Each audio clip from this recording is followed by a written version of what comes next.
Hammaga salom. Sizlar bilan yana bugun Ali Nurmatov. Anchadan beri video qila olmas edim. Bugun video qilishimdan maqsad mana bu urushlar, ko'p bir noxush vaziyatlar bo'lgani uchun O'zbekistondagi yaqinlarimiz, ota-onalarimiz, aka-singillarimiz xavotir olgani uchun men sizlarga Rezandagi ishlarimiz, Rossiyaning Rezan shahrida ishlayapmiz.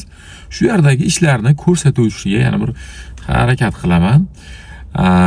Keyingi videolarimni albatta qo'yishlikka harakat qilaman. Ko'p videolarni olganman. Endi bundan buyog'iga videolarni qo'yib turishga harakat qilaman.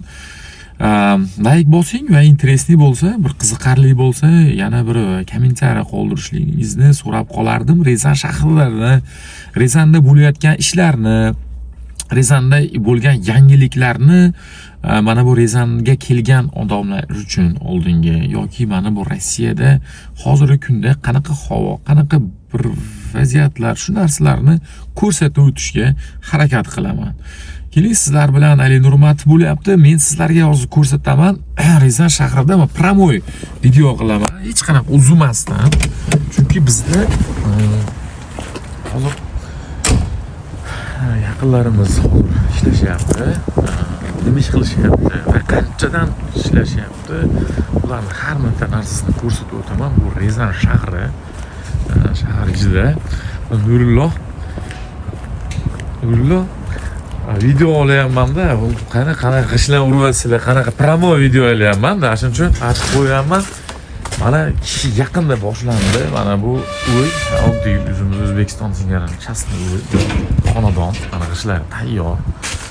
Hozir mana birinchi qatorlarni urilyapti mana. Ko'rganingizdek, stashkalarni o'zimiz kuyganmiz. Usta qanday usta? Mashtomonmi mana? Juda bir ajoyib bo'lgan.